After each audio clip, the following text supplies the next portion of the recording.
Qué silencio. Buenas tardes, noches a todos. Somos Costa Insólita, Asociación Costa Insólita, mi compañero Antonio Bustos. Hola, buenas noches. Y estamos aquí otra vez para ofrecer una ponencia, esta vez distinta. Tenemos un lujo de ponencia, por así decirlo. Realmente es un programa de radio, una grabación de lujo también. Primero, tener en cuenta, como siempre nosotros tenemos en cuenta, porque el 100% de nuestros eventos son para banco de alimentos.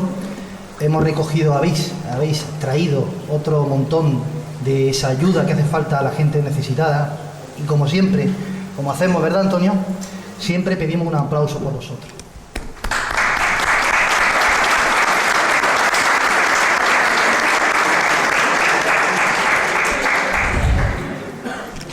Vamos a continuar, no me voy a extender mucho. Las gracias, como siempre, claro que sí, al Ayuntamiento de Motril, a los promotores que siempre nos echan una mano cuando hace falta, a los medios de comunicación que han hecho que se expanda esta noticia, esta interesante noticia, este evento tan importante e interesante, a divulgadores del misterio también, que está con nosotros, al conserje también, a los conserjes, al mantenimiento del Ayuntamiento de Motril, que siempre están ahí al pie del cañón cuando se les necesita, y claro que sí, a los ponentes, a estos grandes que vienen esta noche, que en breve, con brevedad, los voy a presentar.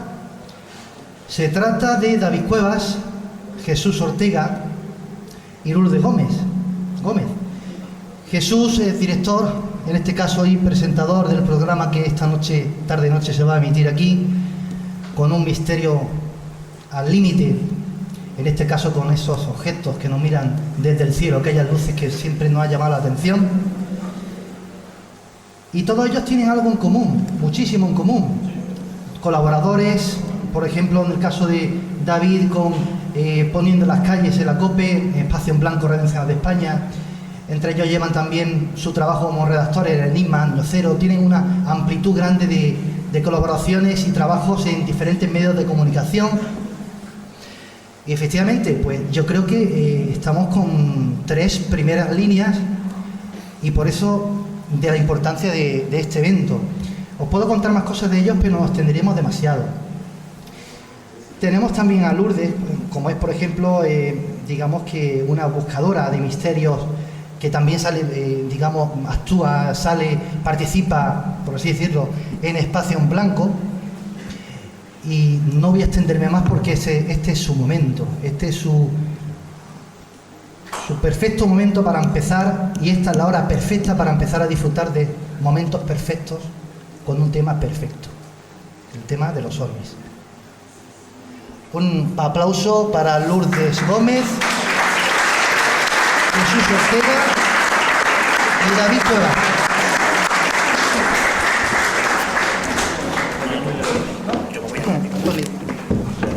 Tenemos también una cosita que comentar, que es que tenemos un libro donde algunos de los temas se van a hablar aquí. Un libro de David Cuevas, que podéis contar con él, podéis echarle un vistacito, podéis haceros con él, e incluso con su firma. Su libro OVNIS, Paradigma del Absurdo, un viaje en busca de respuestas.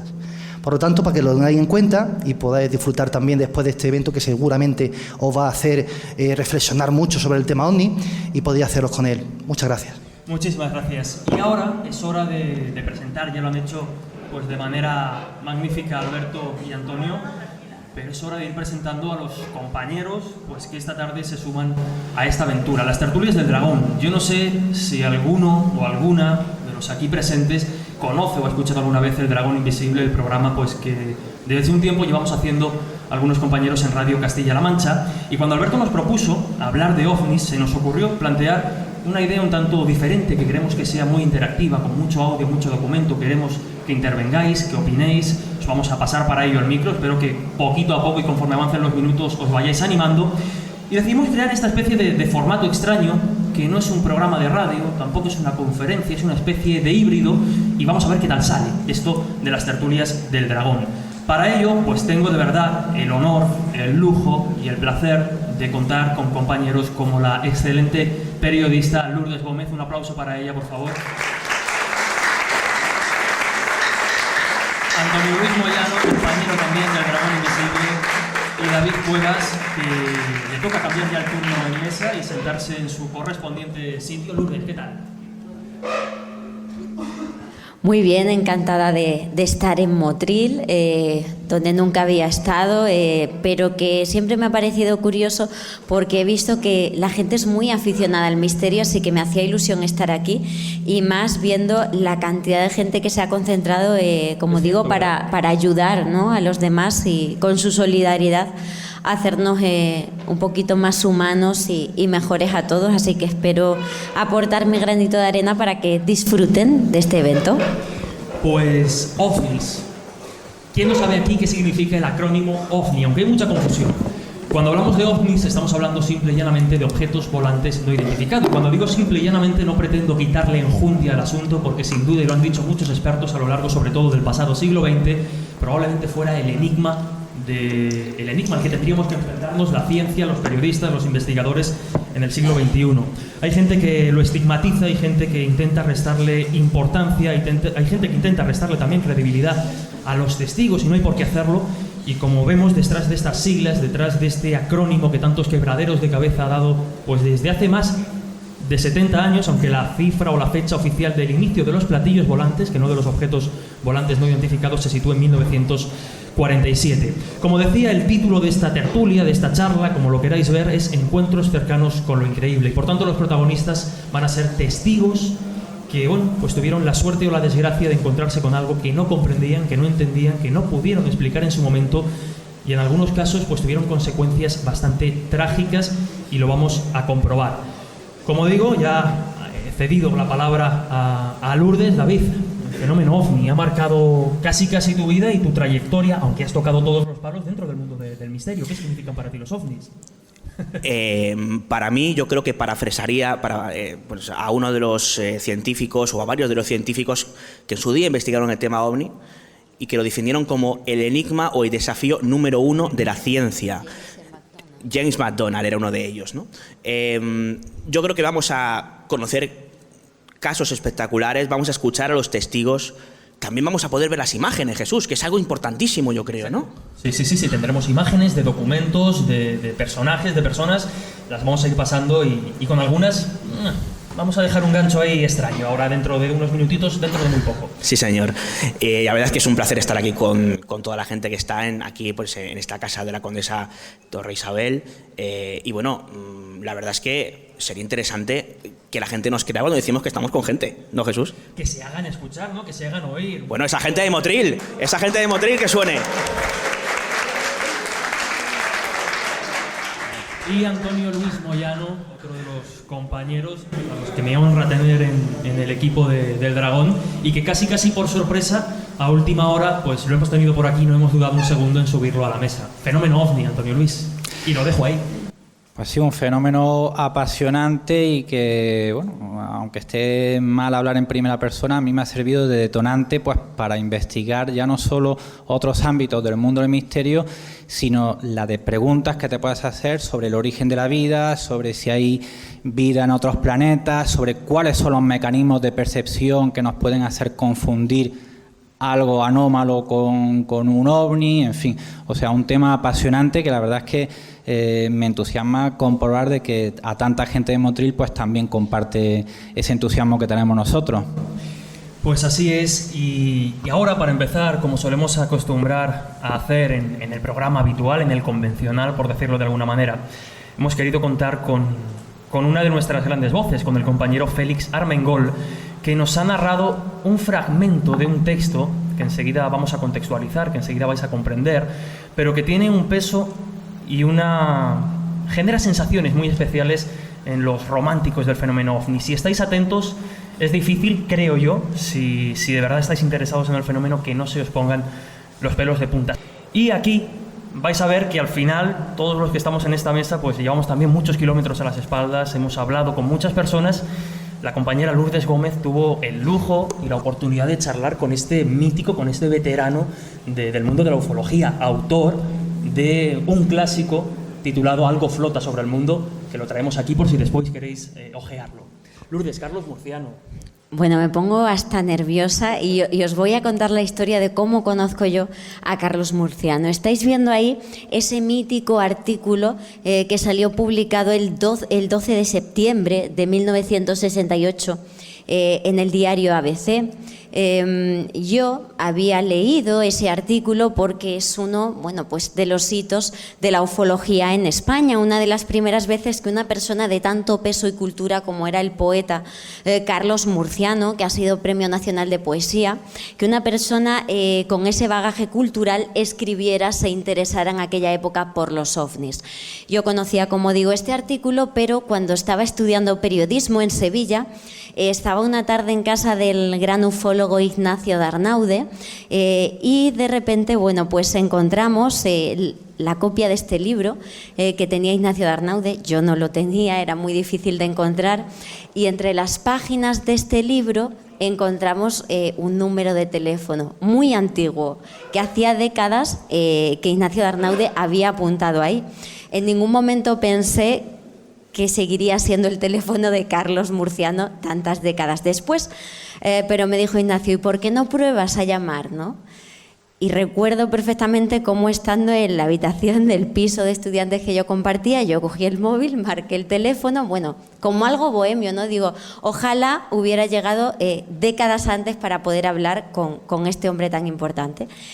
Y resulta que dio llamada y al otro lado escuché una voz, sí, y me quedé callada, me quedé paralizada, hasta que ya fui capaz de decir, Carlos Murciano, y me dice, sí, soy yo. Digo, pero Carlos Murciano, sí, soy yo. Digo, pero ¿es usted el hijo de Carlos Murciano? Y me dice que no, que soy yo Carlos Murciano, de verdad.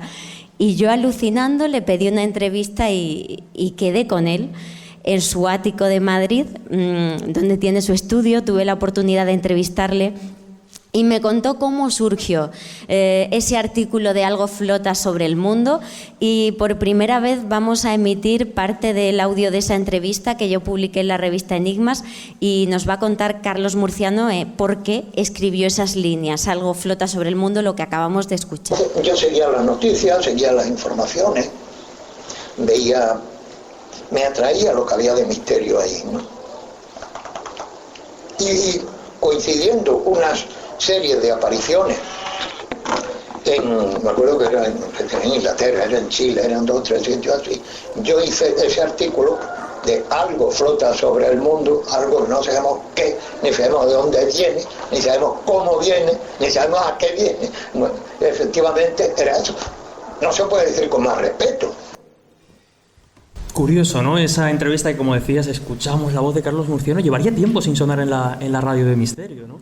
Muchísimo tiempo. Una entrevista que además podéis leer en la página web de la revista Enigmas, igual que el artículo original de 1968 que está en la hemeroteca de ABC. Ahí tenemos un instante de esa entrevista, un artículo que Carlos Murciano escribió sobre un tema que a priori le interesaba, pero uno de los muchos sobre los que él escribía impactó tanto a Torcuato Luca de Tena, el director de ABC, que le llamó a su despacho y le dijo que quería darle una corresponsalía en el periódico, que quería que él fuera corresponsal en el mundo de los ovnis y que durante un tiempo él viajara por Europa y Latinoamérica entrevistando a los mayores expertos, porque Torcuato Luca de Tena vio que algo estaba pasando, que efectivamente algo estaba flotando sobre nuestro mundo y que eso había que contarlo. Carlos me contó en aquella entrevista que al principio tuvo dudas por su familia, marcharse tanto tiempo, pero accedió, y durante parte del año 68 y el año 69 estuvo publicando esas entrevistas en ABC, que luego dieron origen a este libro donde se condensan todas ellas. Fue interesantísimo, y a nivel de divulgación de la ufología es una de las aportaciones más serias que ha habido, ¿no? Un hombre que consiguió trazar el perfil en un medio tan importante como ABC de todos los ufólogos más importantes del mundo. Y en aquella entrevista él también me contó que mucho antes de acceder a esa corresponsalía él vivió un avistamiento ovni, y le vamos a escuchar. Y yendo por La Mancha, yo no había escrito nunca de ovnis, yendo por La Mancha vimos, claro, estaba todo tan despejado, y él paró el coche y era un objeto luminoso muy alto, eso sí, que hizo y se colocó y se detuvo en la vertical nuestra. Estaba atardeciendo y nos quedamos mirándolo. Pues fíjate, ha hecho así, se ha quedado ahí, es una luz y de pronto hizo ¡pah! Y desapareció. Desde luego curioso, ¿no? Que alguien como Carlos Murciano, antes de ser pionero en cierto modo con esa sección en ABC, con esa corresponsalía, pues viviera en sus carnes un avistamiento ovni. Además es curioso, Lourdes, porque muchos de los perfiles o de las semblanzas, las entrevistas que él hizo, eran a personas de aquí, del sur, de Andalucía. Pues sí, por ejemplo, Ignacio de Arnaude, al que he citado, ¿no? Que es muy curioso porque en aquella época ya se empezaba a hablar del caso Humo, seguro que os suena, ¿no? Uno de los grandes casos que ha tenido lugar aquí en España. Y curioso, si uno lee esa entrevista a Ignacio de Arnaude, él es uno de los pocos ufólogos que dicen que no creen el caso Humo, que eso es un montaje, y sin embargo hoy día Ignacio de Arnaude es uno de los pocos defensores de la veracidad de ese caso. Entonces es muy curioso acceder a ese libro y ver cómo ha cambiado la ufología y la concepción que de ella tenemos. Y si os pregunto ahora, ¿alguien se atreve a decirme qué estamos viendo? La palabra confidencial puede dar una pista. Estamos ante un informe desclasificado por el Ejército del Aire en el que se refleja un curioso y cercano caso, ¿no, David? Efectivamente, aquí lo tengo. Aquí están los documentos. Por si alguna vez os lo han contado, bueno, pues aquí lo tenéis. Es un expediente muy breve, 3 páginas, lo vamos a ver ahí en pantalla, ¿no? Encabezado de la siguiente forma. Esto está redactado por el Ejército del Aire español y desclasificado en los años 90. Informe sobre los incidentes acaecidos en el espacio aéreo de Motril el día 17 de noviembre de 1979. Y bueno, muy cerquita, además, de un gran caso ovni. Muy cerquita. Vamos a pasar muy por encima, apenas unos segundos, para comentaros que no solamente se vieron luces, no solamente fueron perseguidas por un caza, sino que además hubo interferencias de presuntas voces de niños que se comunicaban por un canal interno con el piloto que estaba persiguiendo precisamente esas luces, ¿no? Vamos a ser un poco malos. Vamos a ser muy malos. Vamos a hacer lo que se dice en el mundo de las series, que somos un poco seriéfilos, un cliffhanger, y vamos a dejarlo aquí y luego más adelante retomamos el tema. Vamos a contar lo que dice ese expediente, vamos a contar el caso y lo más importante, vamos a traer datos que quizá puedan explicar a día de hoy lo que se vio en Motril aquel ya histórico 17 de noviembre de 1979. Pues así es, vamos a dejar ese gancho, pero después, de verdad, las informaciones que hemos preparado no tienen desperdicio. Y como no queríamos estar solos, aparte de estar con vuestra grata compañía, hemos querido pues que determinados compañeros, determinados amigos, determinadas personas que estoy convencido muchos y muchas vais a conocer, pues mandaran un pequeño saludo, nos dieran su opinión sobre el fenómeno OVNI. Y el primero de ellos es el gran Miguel Blanco. Me piden que hable de los ovnis, un tema que ha dejado de interesarme hace como 20 años. Pero a pesar de ello, atentos porque están a punto de volver. Y lo sé de buena tinta. Así que preparaos todos los que estáis ahí en Motril, porque se acercan ya. Saludo para todos, un abrazo fuerte y preparaos. Y por si no me conocéis, soy Miguel Blanco, de Espacio en Blanco, contactado hace muchos años. Y ahí lo deja. Nos dice que es contactado hace muchos años, que el fenómeno OVNI no le interesa. Y lo único que podemos hacer nosotros, como siempre, es pues, a los pies del gran Miguel Blanco y darle las gracias. Así es, Miguel. Así es, Miguel. Pero bueno, también quería estar aquí con nosotros y es una forma especial, está seguro que ha grabado expresamente para todos los que nos encontramos aquí en Motril. Y bueno, pues no soy único protagonista que vamos a escuchar hoy. Ahí lo dejamos, ¿no? No es el único. Hablábamos, David, siendo malos, como decíamos, del Ejército del Aire, pero no es la única institución, por decirlo de alguna manera, o el único cuerpo, en este caso policial, que se ha interesado por el fenómeno OVNI. El símbolo de esta imagen que vemos en la espalda pues ya es reconocido por muchos. La Guardia Civil también no es que se haya interesado, ha mostrado interés y ha investigado muchos casos relacionados con avistamientos OVNIs. Uno de ellos, que vamos a escuchar también en exclusiva, gracias a la compañera y a la pericia periodística de la compañera Lourdes Gómez, es el que os vamos a contar a continuación. Hay incluso, yo no sé si huellas, pero sí que hay efectos físicos en el terreno donde se vio un policía nacional, ahí es nada, un ovni. Lourdes. Pues precisamente hablábamos de Ignacio de Arnaude. Él es una de las personas que piensan que muchas veces los casos, de alguna manera, ese fenómeno inteligente, eligen a determinadas personas que sabe que les va a llegar a los investigadores. Y en este caso, a mí me llegó este testimonio de esa manera. Tengo mucha relación con la Guardia Civil, para mí es muy importante a nivel familiar. A nivel profesional también, pasé 2 años trabajando como redactora en la Dirección General de la Guardia Civil, en la revista oficial de la Guardia Civil, y también como presentadora de Canal Extremadura Televisión, en el programa de Crónica Negra Escrito en el Aire, tuve una relación muy estrecha con los compañeros de Policía Judicial de la provincia de Badajoz. Y bueno, pues llegó a mis oídos que en el año 2002 un equipo de Policía Judicial de la Guardia Civil en la provincia de Badajoz había hecho un informe oficial de un encuentro ovni cercano y que habían constatado que había huellas sobre el terreno. Inmediatamente me puse a investigar y conseguí dar con el testigo, le estamos viendo ahí de espaldas, como ha dicho Jesús, con un pasado en las fuerzas y cuerpos de seguridad del Estado, y paso a contaros la historia brevemente. Ocurrió el 2 de junio del año 2002, el testigo, que se encontraba trabajando de vigilante de seguridad en una planta de machacados, en una zona muy aislada, lejos de la población, dentro del término municipal de Garbayuela, un pueblo de Badajoz, estaba como cada noche vigilando esa zona. A los 10 kilómetros de distancia se encontraba otro vigilante y él estaba dentro del coche en esta pista de entrada a la planta de machacados y estaba percatándose de que la radio del coche había dejado de funcionar y estaba haciendo unos ruidos muy extraños. Cuando él está tocando los botones de la radio del coche para ver qué pasaba, se da cuenta, a través del espejo retrovisor, de que hay una luz muy fuerte dentro de la planta.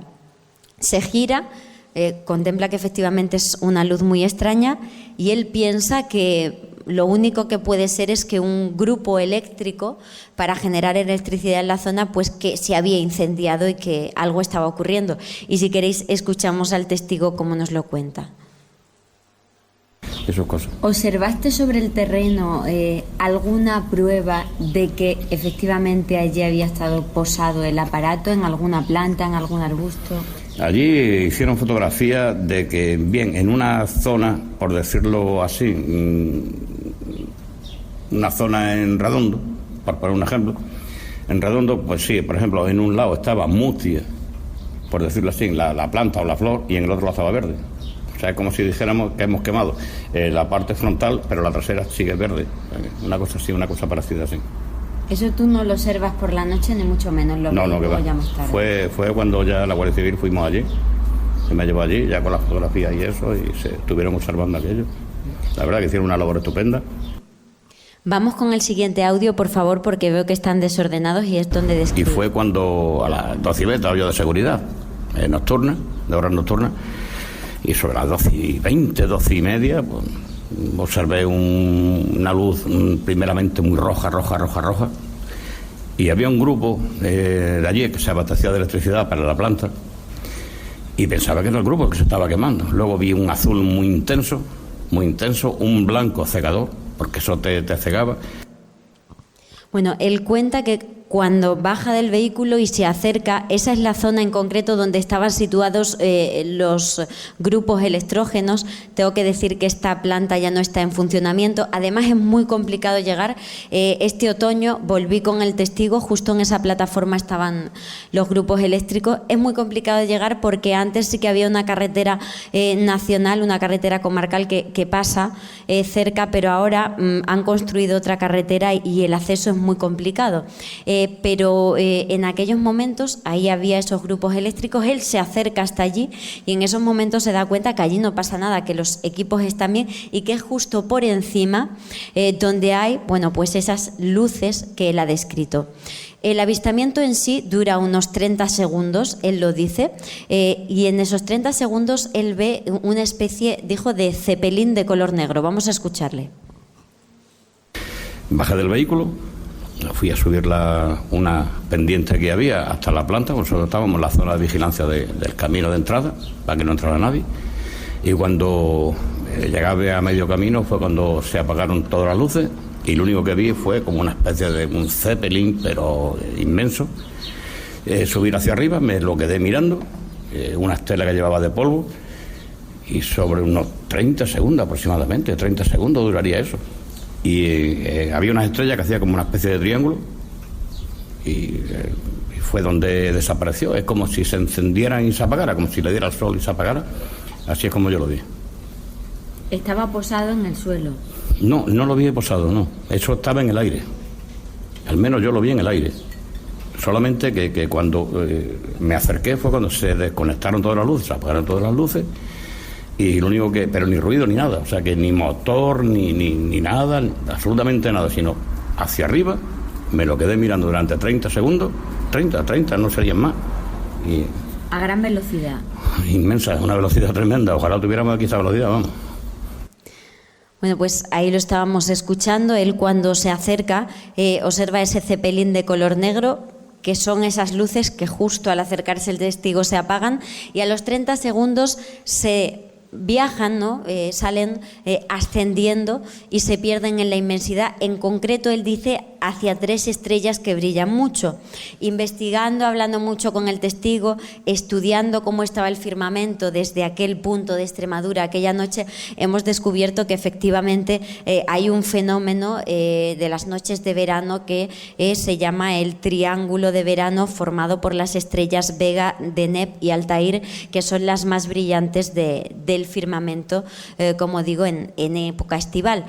Hacia ahí va a desaparecer esa luz que, como muchos testigos dicen, se fue a apagar como un televisor antiguo, ¿no? Es muy curioso, desaparece de repente. Y otro de las características importantes del caso se comparte con otros muchos avistamientos, que es esos efectos electromagnéticos que se producen en aparatos estando cercano a ese fenómeno. Vamos a escuchar al testigo. Y era un aparato de aspecto metálico. Es que era oscuro, totalmente oscuro. O sea, no se veía ni que fuera metálico ni nada. O sea, era como un Zeppelin, pero en todo color oscuro. O como un pepino, por decirlo así. Pero oscuro, totalmente oscuro. ¿Tamaño aproximado que podría tener? Más que un tráiler de grande. Muchísimo más. Un tráiler...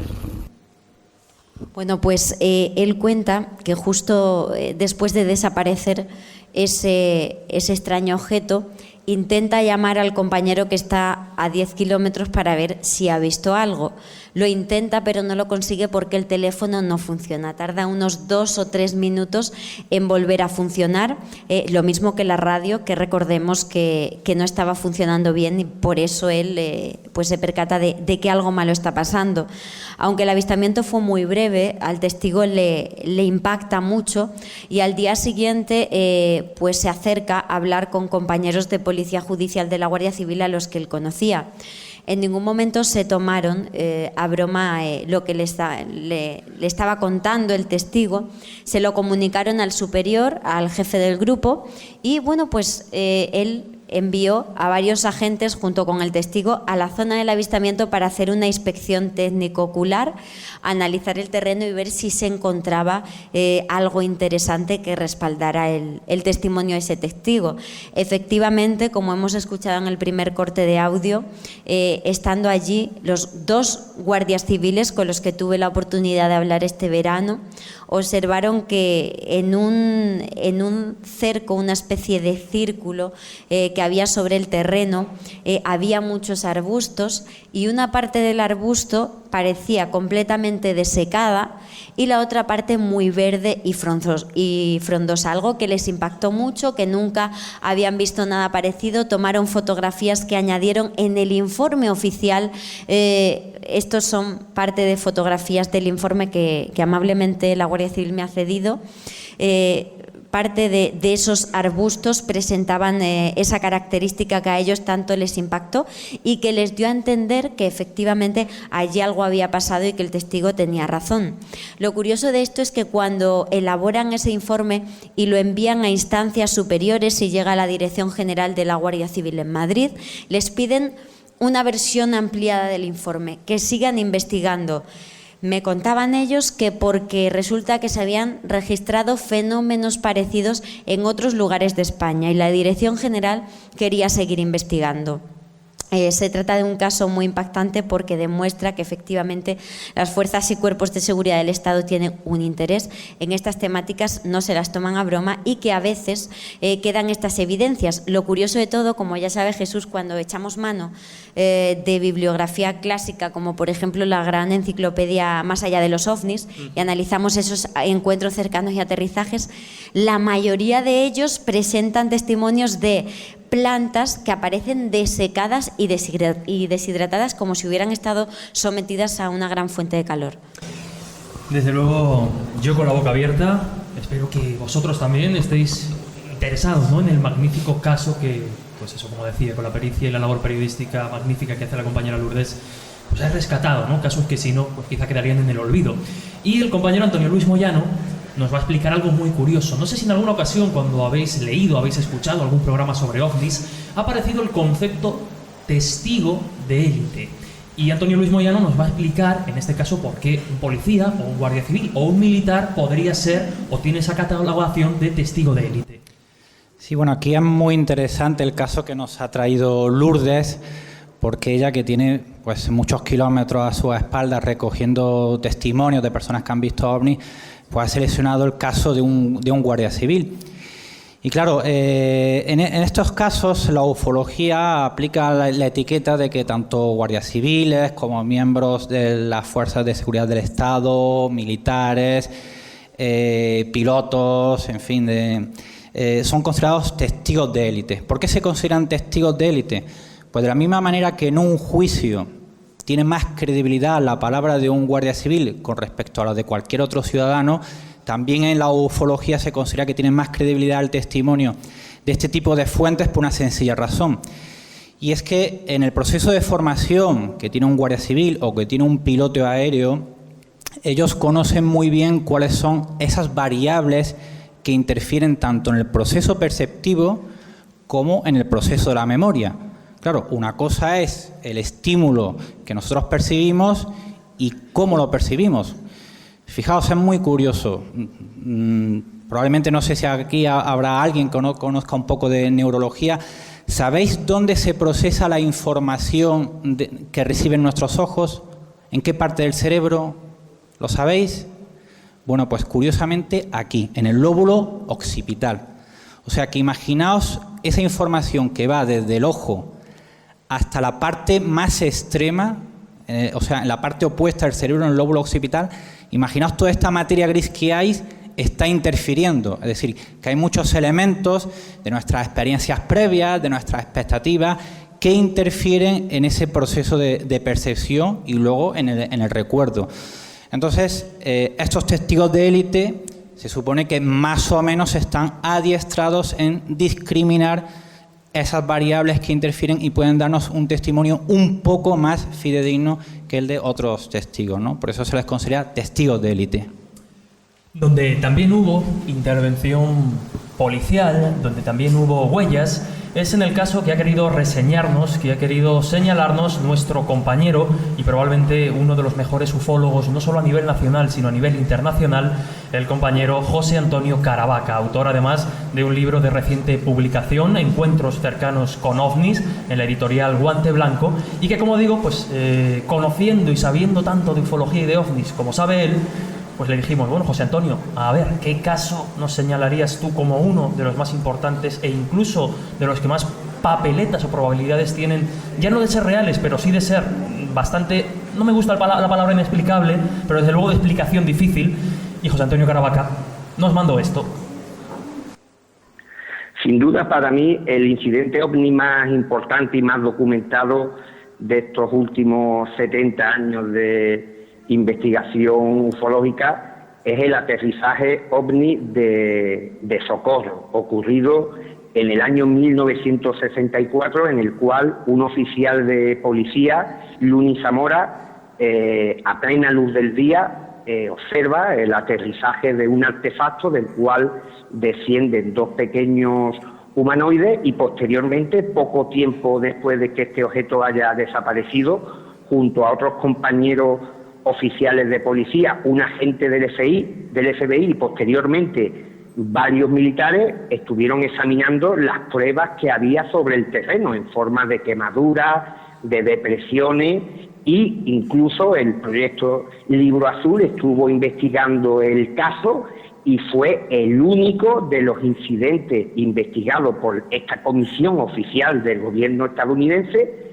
en el cual se declaró que había un incidente en la cual se había visionado humanoides y un artefacto desconocido y no habían encontrado una explicación para responder a la incógnita de este oficial de policía cuando elevó preguntas sobre qué es lo que realmente había visto allí posado en el desierto. Por tanto, es de suma importancia este caso, puesto que, como digo, el proyecto Blue Book, el libro azul, no encontró explicación y es el único caso que engloba aterrizaje, huellas y la visión de dos humanoides y está clasificado como no identificado.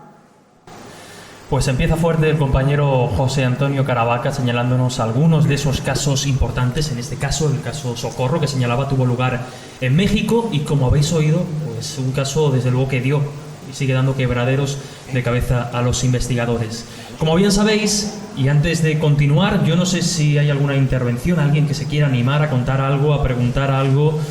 De momento no vamos para bingo aún. Pues si os parece, si vamos, sí. Y hemos hablado de testigos de élite, también tenemos que hablar quizá de los protagonistas, o de un alto porcentaje, ¿no?, de los protagonistas de estas historias, las personas, por decirlo de alguna manera, normales y corrientes, que de repente se encuentran con algo que no comprenden, y en el caso que nos vas a contar, David, es que lo de increíble, lo de encuentros cercanos con lo increíble que tenemos en el título, se justifica, sí.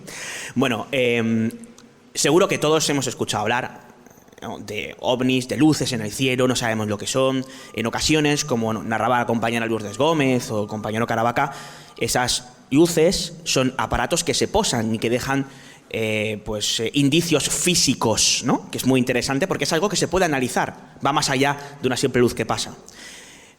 Y cuando se habla de ovnis, en ocasiones parece como que hay cierta parte del público general como que se lo toma un poco a coña. ¿A que sí? ¿A que cuántas veces habéis dicho alguno de vosotros me interesa el tema ovnis, han reído? Venga, levantad la mano. Seguro que hay gente. Sí. Hoy mismo ha pasado, ¿no? Bueno, en ocasiones este tipo de experiencias suponen algo absolutamente traumático y dramático para algunos testigos. Y aquí vamos a ver un ejemplo de una persona que puede ser como cualquiera de ustedes o como cualquiera de nosotros, que era camionero, se llamaba José Antonio Blanco Arrojo, y pues este señor resulta que, bueno, cuando vive una experiencia absolutamente increíble, la cosa, vamos a ir en este caso de adelante a atrás, ¿no? La cosa, se torna de la siguiente forma dramática hasta el punto de llegar, bueno, pues a una situación realmente complicada y compleja. Vamos a escucharlo.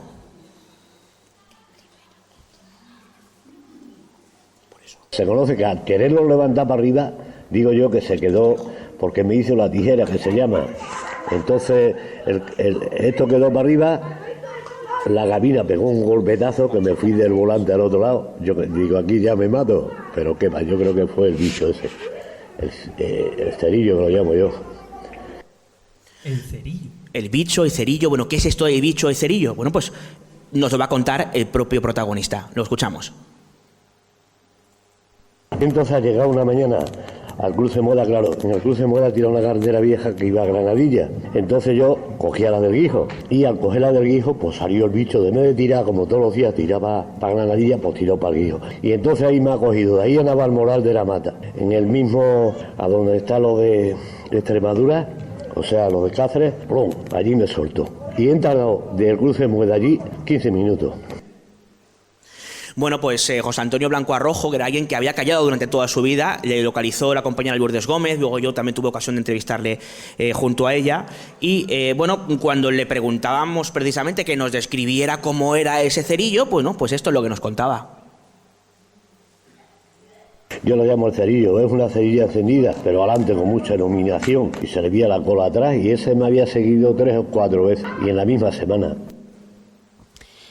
José Antonio describe otro de los efectos clásicos en la ufología, el conocido como missing time. Lo que él describe es una pérdida de tiempo. Él, que es camionero, urdano, todos los días hacía el mismo recorrido, desde Las Hurdes, en la zona de Moedas de Granadilla, casi en Las Hurdes, hasta más allá de Navalmoral de la Mata, ya cerca de Toledo. Ese trayecto él solía realizarlo durante 1 hora y media. Y él cuenta que a finales de los 80 todas las mañanas veía una especie de luz, lo que él describe como un cerillo, que se acercaba a su camión, pero luego desaparecía cuando él llegaba al cruce de Moedas de Granadilla. Pero hubo un día que él dice, cosa que nos pareció increíble, pero que él lo afirma categóricamente, que parece que como que lo levantó o que algo pasó, pero de repente él está conduciendo, deja de tener conciencia y cuando vuelve a tener conciencia ya está más para allá de Navalmoral de la Mata, consulta el reloj y ve que solo han pasado 15 minutos. Es esa pérdida de tiempo que él no sabe describir, y lo que a mí me llama la atención de José Antonio es que yo por lo menos he utilizado con él una técnica que usa mucho Juan José Benítez, lo que él describe la técnica de nevera, ¿no? Dejar el caso reposando, volver al tiempo y ver si incurre en contradicciones. Siempre cuenta lo mismo, ¿verdad, David? Sí, mira, le tenéis en pantalla mostrando precisamente, pues alguno de los documentos, ¿no? de propio camión, ¿no? ¿Era el Pegaso este? Sí, era un Pegaso que dice que a partir del caso, fijaos de lo que le ocurrió, que funcionaba muchísimo mejor y que subía a puertos urdanos como ningún otro vehículo podía subir. Sí, y se las prometía felices, ¿no? Porque se la encontró en varias ocasiones, ¿no? Ese cerillo volador, hasta que tiene lugar, ya lo adelantamos al principio, ¿no?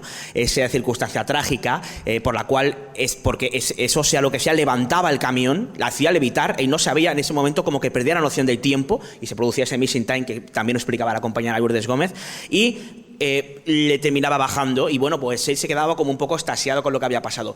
¿Qué pasa? Que una de las veces tuvo tan mala pata que el camión cuando topa con el suelo descarrila. Y lo que sucede es que a este señor le cambia la vida y no precisamente para bien. Nos lo contaba Manoli, ¿no? su mujer, que a raíz de aquello, él, claro, tuvo que decir que había sido un pinchazo porque imaginaos la situación. Hola, señor guardia civil, mire, es que un ovni me ha levantado y al soltarme pues me he pegado una leche. Pues eso como que no cuela, ¿no? Él tuvo que darle explicaciones más mundanas. El caso es que el seguro finalmente no le pagó el camión y eso supuso una ruina económica que una familia que podíamos decir que era acomodada para la época tuvo que irse prácticamente o emigrar para buscarse las castañas en otro lugar. Hubo una depresión, asuntos físicos, todo a raíz de ese encuentro fortuito y dramático con un ovni. Esto está muy bien para cuando escuchéis a gente que diga, eso de los ovnis son chorradas, son luces. No, es que a veces no solamente no son luces, sino que levantan camiones y cuando los sueltan no tienen especialmente mucho tino y pueden destrozar la vida de una persona. Palabras mayores, ¿eh? Palabras mayores y que hacen honor, insisto, al título de esta tertulia, Encuentros con lo Increíble, porque desde luego se trata de una historia que raya, ¿no? con aquello que no somos capaces de comprender. Vamos a escuchar yo creo que el siguiente compañero... A este le conocen todos, yo creo, ¿eh? No necesita presentación. Le preguntamos por su caso OVNI, por decirlo de alguna manera, o por un caso OVNI que él considerara importante, que considerara no evidencia, porque es una palabra muy fuerte. Bueno, pues esto nos contó, insisto, no hace falta presentarle porque lo vais a conocer inmediatamente. Te podría contar miles, ¿no? Cientos que yo he investigado personalmente y de los que no me cabe la menor duda. O sea, a diferencia de otros colegas de mi generación, yo no he tendido hacia un escepticismo, ¿pero por qué? Me voy a explicar. No por mantenerme, no por hacer más programas, porque he tenido cierto tipo de experiencias también. Es decir, un día de junio del 2013, yo vi lo que yo sé, tengo la certeza personal, absolutamente incuestionable para mí, por eso es lo más importante, que ahí estaba un ovni de los que yo perseguía desde niño. Ahí estaba. No me tiene que venir nadie a contar si era asao, si era así. Y yo hice mis comprobaciones, ¿no? Satélite, lo que tú quieras. Nada. Mira, cuando tú ves eso, no cabe duda. ¿Qué es lo que le pasa a muchos testigos? Y por eso te lo confirman así. Es que en el rostro se ve, no cabe duda. Toma por saco, puede venir quien quieras. Me dices lo que me dé la gana, me da igual. No cabe duda. Y a quien no cabe duda no le vengas tú con tonterías. Entonces aquello bajó de las nubes, se cruzó. Era más o menos, un poco menos quizá, pero que es mucho eso, del tamaño de la luna llena. Carmen iba con Alma dormida, Carmen detrás. Y era un lugar nada exótico como la autovía que va de la Roda a dirección a Alicante. O sea, no era Nazca, no era Pascua, no era... Pero, jolín, de repente llega, baja, es una esfera completamente pulida y en un momento dado yo me quedo absolutamente asombrado y tengo esa sensación. He visto otras muchas cosas en mi vida, pero no tiene que ver con eso. Y de repente aquello tiene como una luz verde, como que coge fuerza. Y como dice mi buen amigo Fernando Cámara, es como el momento ese que se va, es cuando tú te quedas diciendo... Hostias, no pude casi ni gritar, no pude reaccionar. O sea, todo lo que me han contado testigos de toda la vida, pero lo he vivido yo. Y he vivido otras ocasiones. Pero fíjate, esta fue tan excepcional, fue como decir, oye, se acabó. Ahí están los ovnis. Ah, ¿qué son? Yo no sé qué son, pero sé que no es lo que dicen escépticos. Eso no tenía nada de... Era artefacto por un lado, pero no tenía nada que ver con lo humano. Joder, estoy convencido. Te da mucha fuerza eso. Y sobre todo porque no te importa, es decir, que me da igual, que me puede venir aquí quien quiera contar lo que quiera, yo ya sé lo que he visto. Pues así se expresaba ante nuestras grabadoras el gran periodista Iker Jiménez, presentador y director del espacio Cuarto Milenio, con esa vehemencia y con esa determinación, ¿no?, en su mensaje. Alguien que lleva muchísimos años detrás de todo tipo de misterios, especialmente el fenómeno ovni le ha interesado desde siempre, y bueno, pues él también fue testigo, y para él esa experiencia es la que, bueno, pues en cierto modo vino a confirmarle que aquello que había perseguido no entra a valorar que pues existía, era real, y él lo había visto, como tantos otros testigos. ¿Estáis cómodos de momento? ¿Nadie se atreve a preguntar? ¿Nadie se atreve a contar una experiencia ovni, por ejemplo? Tenemos el micrófono deseando dar una vuelta por el público. ¿Por allí? Sí, a ver, Alberto, a ver, algún compañero se acerque. Va hacia allá el compañero Alberto y vamos a conocer la opinión. Hola, buenas. A mí me pasó una cosa con mis hijos pequeños. Tenían un cortijo, unos amigos, por Calahonda.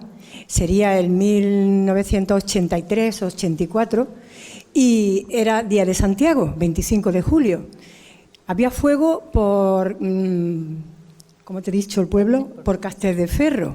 Esa mañana se prendió fuego en un campo de Castelldefels, pero por la parte este, ustedes saben que Motril rodea muchas montañas. Bueno, pues sería por la tarde, a las 7:30, que en verano, es mucha luz en verano, y nuestros niños bañándose en la alberca, que de buena primera yo digo, mira por dónde se ve el fuego de Castel. Por entre 3 o 4 montañas, era una llama roja y amarillo fuerte, pero ocupando 3 y 4 montañas. Digo, madre mía, pero rápidamente, fuimos todos a verlo, dice mi marido, eso no es un fuego. Nos dio tiempo a pensar, nos metemos en la piscina todos, si es fuego nos metemos todos en la piscina. Pero claro, acto seguido empieza a bajar la luz de las 3 montañas, esa luz baja y se queda apagado. Se queda apagado y nos miramos todos los que estamos allí y veíamos en el aire como si fuese mercurio, como una cosa de mercurio que pulula brilloso, pues una cosa así. Al día siguiente nos venimos a nuestro Motril, compramos el periódico y por Calahonda hubo ovni. ¿Su nombre, disculpe? Mercedes. Pues muchísimas gracias, Mercedes. Pero tengo otro caso. Ha caído en la trampa porque después del programa ya sabe que vamos a ir a abordarla. No. Nos pegamos susto, pero rápidamente dijimos, pues no es fuego. O sea, para nosotros el temor era el fuego. Y otros decían que era una aurora boreal, pero por esta parte yo creo que no solía haber aurora boreal. Se nos quedó a nuestros niños, a todos, eso no se les olvida nunca. No se olvida. Porque lo hablamos. Pero posteriormente nosotros teníamos tiendas, que la hemos cerrado hace poco, de fotografía. Y hará como unos 17 o 18 años vino un chico de unos 11 años o 12, vestido con un traje de gris plomo, muy brillante. Se sentó, porque había gente que estábamos atendiendo, mi hija, mi marido y yo.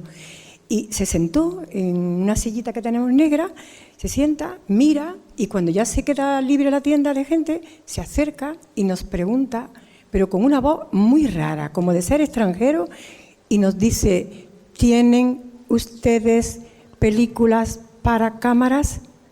Pero muy detenidamente y muy metálica la voz. Y le dijimos que sí, que qué cámara era, porque como hay distintos rollos, distintos formatos, y se quedó parado, dice, es para mí.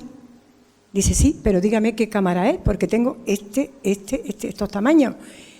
Se quedó callado y dice, ¿puedo mirar? Puedo mirar, pero sí, detenido. Se queda mirando, sí puede. ¿Me puedo sentar? Sí, se sentó, estuvo un rato, empieza a entrar otra vez gente y cuando nos dimos cuenta se fue. Era observar todo, estaba observándolo todo. Es una tienda pequeña, pero desde la cámara a todo lo que había, y se fue sin decir nada. Pues posteriormente, a los 3 meses, sería noviembre o así, nos vamos a Cádiz y viniendo de Cádiz nos llama mi cuñada Rosario, porque eso se lo contamos. Dice, mira, sería la 1 de la mañana que veníamos viajando. Acabo de oír en la radio de Madrid que un niño con las características del chándal gris en Zaragoza esta noche ha salido, estaba lloviendo y le pregunta a una señora, niño, ¿tú dónde vas? Que hace mucho frío. Y dice, ¿de dónde eres? Que te puedes perder por aquí. Yo estoy aquí y vivo allí. Señalando arriba. Señalando arriba. Pues Mercedes, muchísimas gracias, de verdad, un aplauso para Mercedes.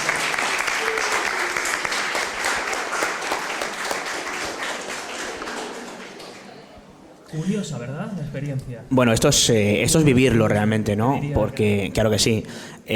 Por el simple hecho de que yo estoy convencido de que no, muchas gracias, pero seguro que no eres la única que ha visto cosas. Así que es posible que haya gente que le dé corte. Oye, esto que contar aquí algo con un micrófono por delante, no pasa nada. Luego os podéis acercar a donde estamos y nos contáis lo que queráis y os recogemos como lo consideréis oportuno, porque yo creo que ya habréis visto que una de las características comunes de los que estamos haciendo este programa ahora mismo, Antonio Luis Moyano incluido, es que nos encanta ir al lugar, hablar con el testigo y hacer ese trabajo de campo que creo que se ha ido perdiendo, ¿no? Y que es la fuente más, yo creo que más sensata en lo que respecta al periodismo, al reporterismo ovni. Se ha ido perdiendo y tenemos en la pantalla probablemente una de las señas del periodismo ufológico de campo, que son los dibujos que hacen los testigos, en este caso la testigo, de lo que vieron.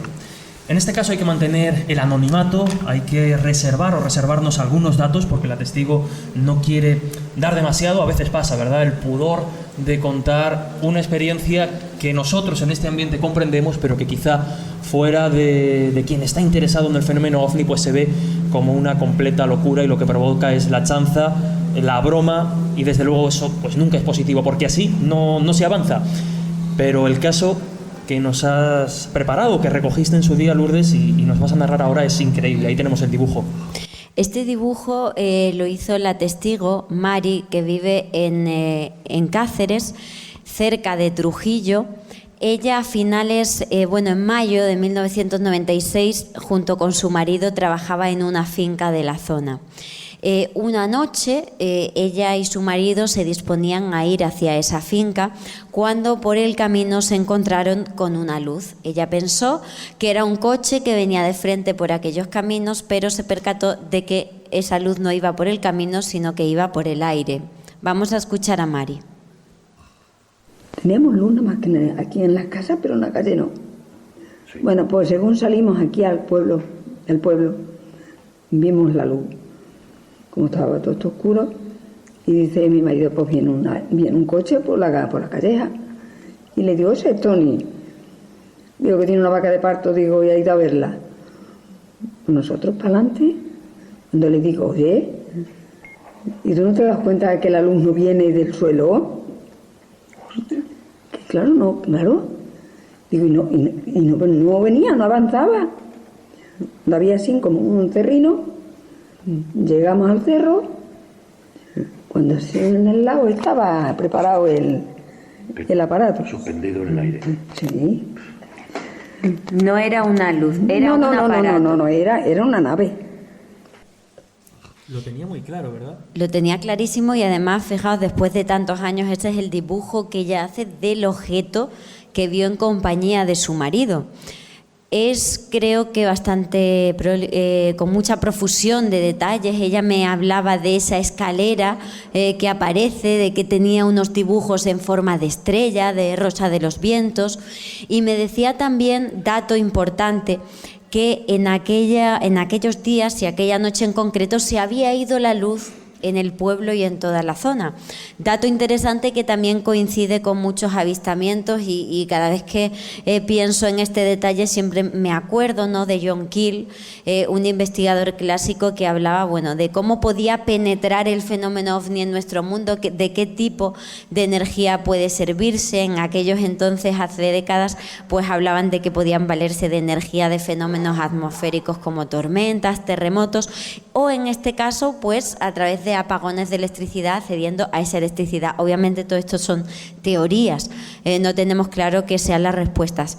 Pero bueno, continuando, si bien hemos hablado antes de que coincidiendo con la aparición de un objeto volante no identificado se pueden producir efectos electromagnéticos en objetos, en vehículos, también se producen efectos fisiológicos en las personas. Y en este caso, tanto Mari como su marido, después de ese avistamiento en el que el aparato les persigue, causándoles muchísimo miedo, resulta que les produjo el efecto de mudez, de que no eran capaces de hablar durante muchas horas, algo que describen muchos testigos, y lo vamos a escuchar.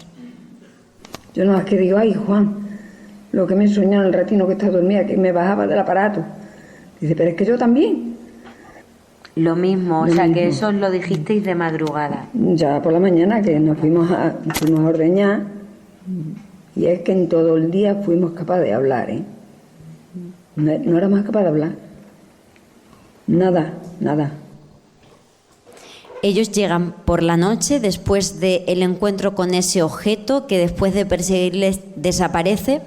Llegan a la finca, no son capaces de hablar el uno con el otro, se acuestan, a la mañana siguiente ya empiezan a hablar y se cuentan el uno al otro lo que han soñado, y habían soñado lo mismo, que ese aparato les había dejado allí, en la finca. Lo más curioso de todo esto es que ellos, que estaban de salud perfectamente, Mari me contaba que empezó a partir de entonces a tener mucho miedo, nunca volvieron a viajar solos de noche hacia la finca. Ella empezó con un tratamiento de pastillas para dormir y su marido falleció a los pocos meses, justo además un día después de que el periodista Juan José Benítez estuviera en casa entrevistándoles. Ella me decía, esto sí que no se grabó, pero fuera de la grabación, que ella cree que de alguna manera su marido descansó contando lo que había visto y al día siguiente falleció. Sus problemas de salud empezaron justo después de este avistamiento y ella achaca la muerte de su marido a ese encuentro y nos lo cuenta en este audio. Ya no volvimos otra vez a irnos por la noche porque ya no podía ser. Si es que ahora mismo yo arriba mismo no podía subir. Era un pánico. Yo desde entonces, nada más que con pastillas y con cosas para dormir, porque es que vamos. ¿Y qué síntomas empezaste a notar que tenía tu marido? Porque tu marido estaba bien antes de esto. Mi marido estaba muy bien. Aparte de mi miedo que yo tenía, él no decía nada porque él no, qué sé yo, pero aquel mismo día, cuando ya estaba malo, cuando vino el hombre ese, Juan José Benítez, se lo dijo al señor este: de mi vida he pasado yo el miedo que pasé aquella noche. Dice, me he acostado solo en el campo, he estado solo, he visto un lobo, vamos, de todo. Dice, yo no he pasado el miedo que pasé aquella noche. Un miedo a lo desconocido, es que no, como no sabes lo que hay. Mari, tú achacas... Y yo achaco a que el bicho ese, o bien del miedo, o bien de lo que fuera, mi marido se murió de eso. Mi marido se murió de eso, ¿no? Esos ovnis negativos, agresivos. Es curioso, sí. ¿no? Este tipo de encuentros. Veíamos las consecuencias trágicas con en el caso José Antonio. Y ahora pues una mujer que estaba convencida. Y hay muchos casos así a lo largo de la bibliografía ufológica.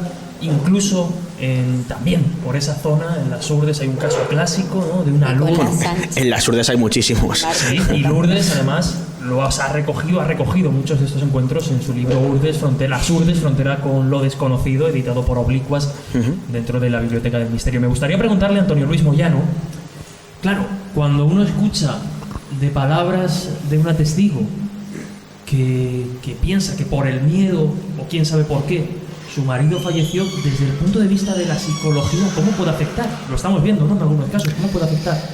Hombre, lo primero que hay que hacer es escuchar y empatizar con la persona que nos está relatando este suceso y descartar completamente el fraude. Es decir, una persona pues con la sencillez de esta testigo que ha recopilado Lourdes, pues evidentemente no está inventando una historia, ¿no? Entonces, lo primero que debe hacer el investigador es escuchar y empatizar con la persona que nos está compartiendo probablemente el episodio más importante o más dramático de toda su biografía.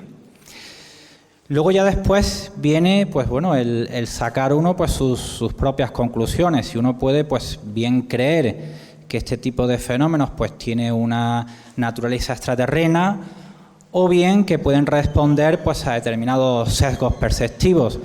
Fijaos que la mayoría de los testimonios que se recopilan pues suelen ser de noche, y los seres humanos somos seres diurnos. ¿Qué significa eso? Pues que estamos más familiarizados con los estímulos que se presentan de día que con los estímulos que se presentan por la noche, que nos es más difícil de codificar. En el caso, por ejemplo, del camionero, pues es probable que responda a una paramnesia, digo como una hipótesis, una paramnesia, es decir, está comprobado que personas como camioneros o conductores o pilotos de aviones a determinadas horas de la noche tienen periodos de microsueño que pueden llegar incluso a los 15 minutos, y una persona que hace un recorrido habitual en carretera puede estar conduciendo en estado de casi sueño. Fijaos que cuando nosotros estamos conduciendo no somos conscientes del movimiento que hacemos con nuestros pies. Es decir, nosotros estamos pensando en otra cosa y nuestros pies van de manera automática. Es decir, esa información de cómo movemos los pies, embrague, freno, acelerador, no pasa a la corteza cerebral. Entonces, es probable que una persona en su coche, en su camión, durante la noche, pueda conducir una larga distancia en estado casi de duermevela, por ese automatismo, ¿no? Y que le quede un umbral mínimo perceptivo pues para responder a las señales de tráfico, etcétera, y luego recobre la conciencia y tenga esa sensación de missing time, de tiempo perdido. Por supuesto, yo no estoy diciendo que sea esta la explicación en este caso concreto o en otros muchos, pero que es una hipótesis más que se puede barajar, ¿no? La verdad es que es muy interesante el dato que aporta Antonio Luis Moyano. De hecho, Lourdes y yo es algo que barajamos y que comentamos y que es una posibilidad. Lo que a mí, particularmente, y desde el punto de vista periodístico, quizá un poco pobre, ¿no?, en comparación con otras disciplinas, lo que me sorprende es que un señor tenga un accidente por alguna de estas apneas del sueño o alguna de estas aflicciones, y para justificarlo se invente que un cerillo volador venido del espacio se lo ha llevado. Eso que a mí me sorprende, que no hay que descartarlo, ¿no? Pero a mí me sorprende mucho eso, ¿no? Y que no lo contara en su momento, que lo cuente 20 años después, porque nosotros de alguna manera le presionamos para que nos lo cuente, que salga de él también, porque además fue a través de Félix Barroso que se puso en contacto conmigo, pero evidentemente lo que dice pues nuestro compañero tiene también mucho sentido. Y no olvidemos que lo que hacemos nosotros es recoger testimonios de avistamientos, pero no hemos visto los avistamientos en sí. Seguimos avanzando y yo estoy convencido de muchas cosas esta tarde, noche aquí en Motril. Pero una de ellas es que muchos y muchas de las que estáis aquí habéis leído en los últimos meses, y esto no es mentalismo, una novela, en este caso la ganadora del Premio Planeta, El fuego invisible. Nuestro siguiente invitado, por decirlo de alguna manera, que nos saluda y nos da algunas claves del fenómeno OVNI que estamos abordando es, insisto, el escritor, periodista y ganador del Premio Planeta con su novela El fuego invisible, Javier Sierra.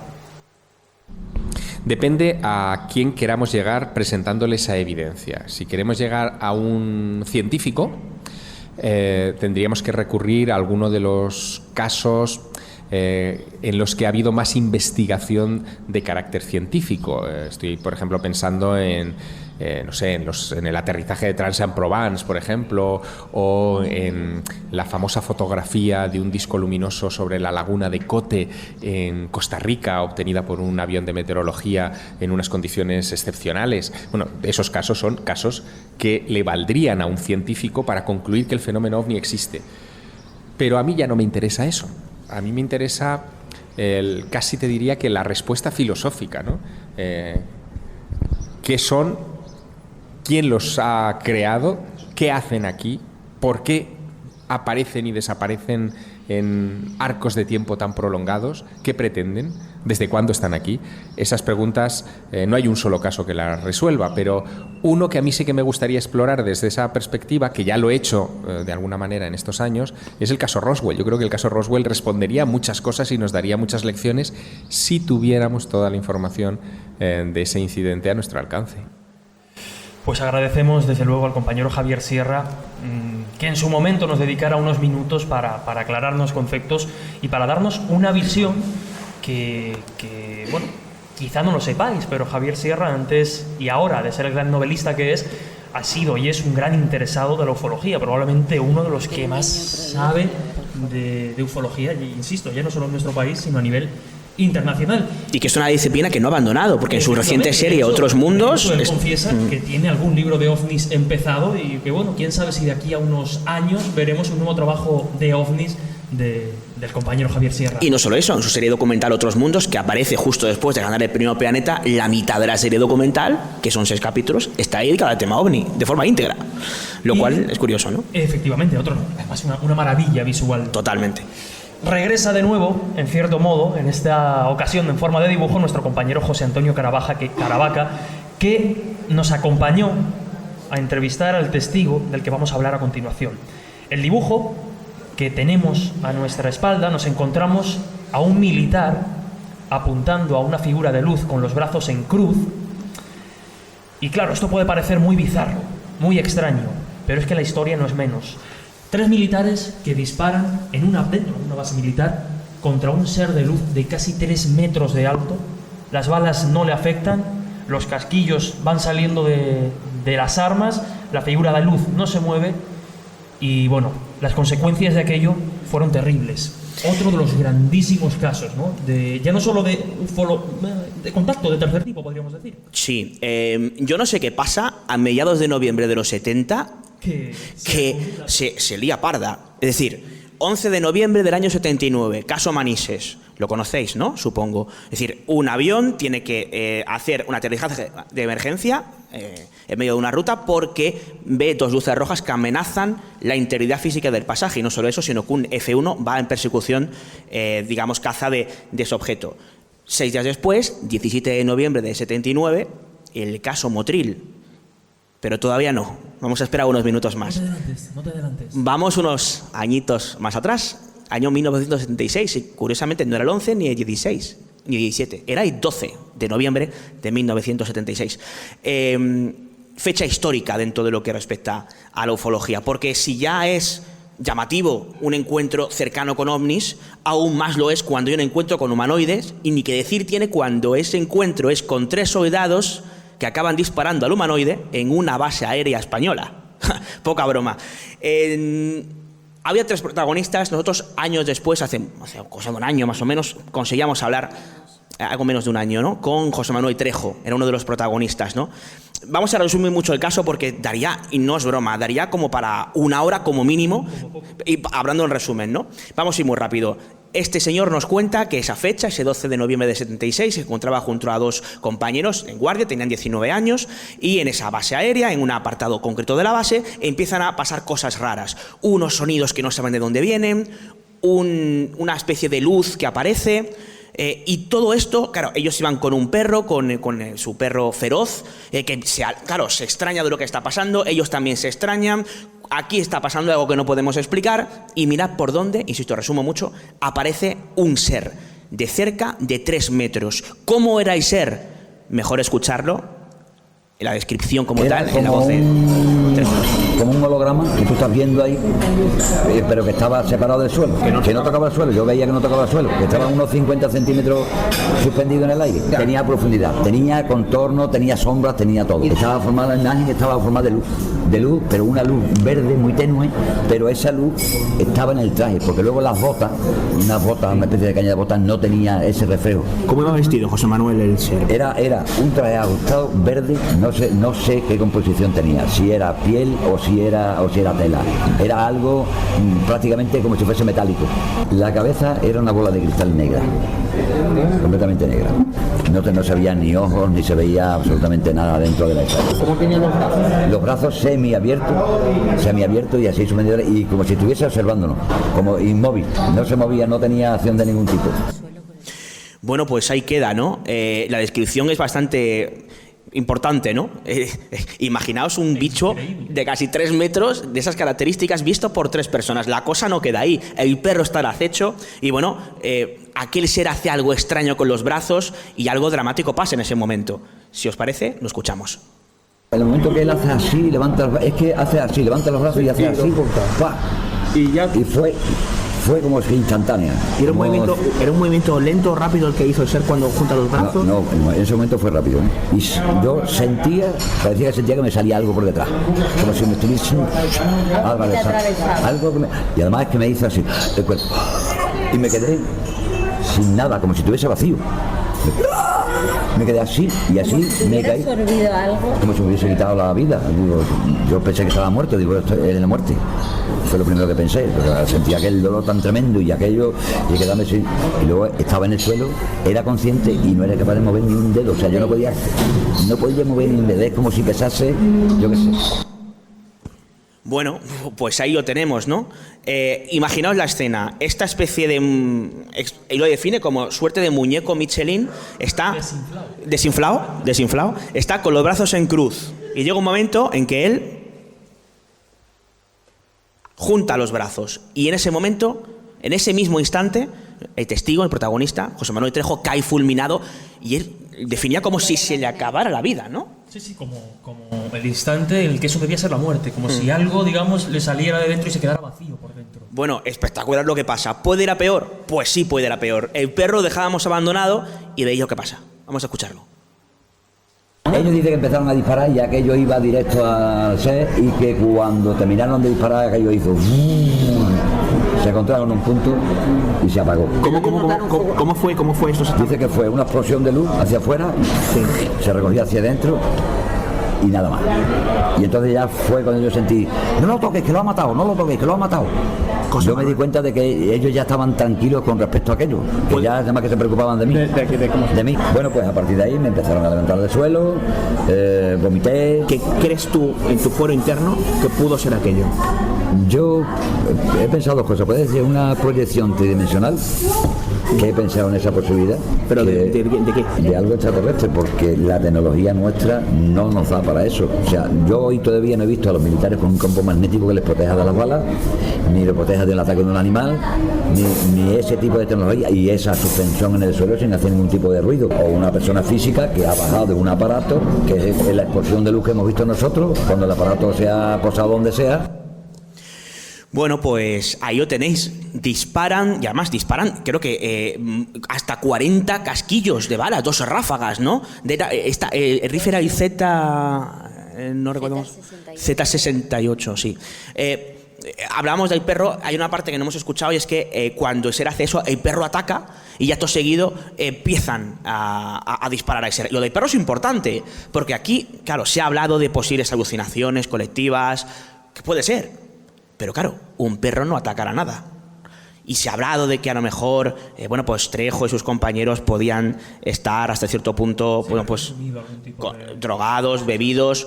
Oye, es un poco raro, ¿no? Estás ahí de guardia con fusiles, 3 personas hasta arriba de lo que sea. Pero el perro no fuma porros.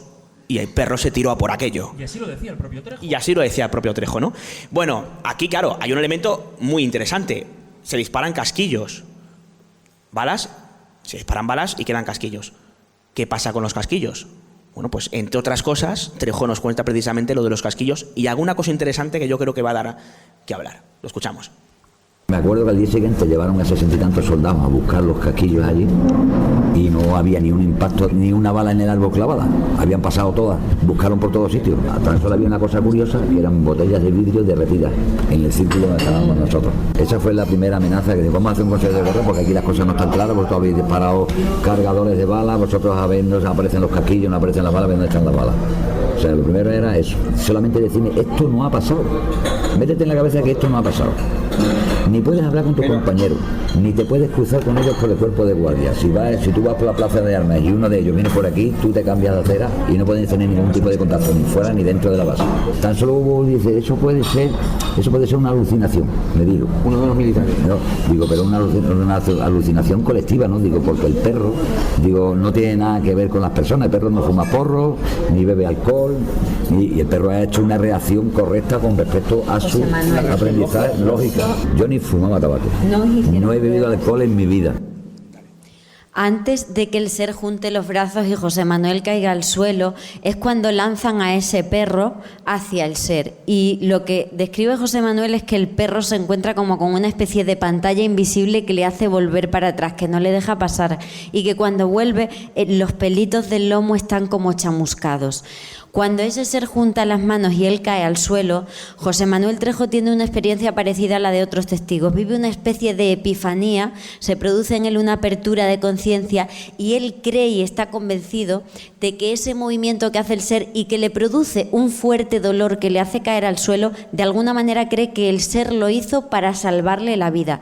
Eso es lo que él nos decía, porque justo en ese momento sus compañeros disparan esas Z-62, 2 cargadores completos, 20 proyectiles en cada cargador, y precisamente el hecho de que no apareciera ninguna de las vainas ni de las marcas de los proyectiles en el muro, porque el ser estaba junto a un muro, fue lo que propició esa investigación a nivel oficial. Y es que este caso formó parte de uno de los expedientes de la desclasificación OVNI del Ejército del Aire en España.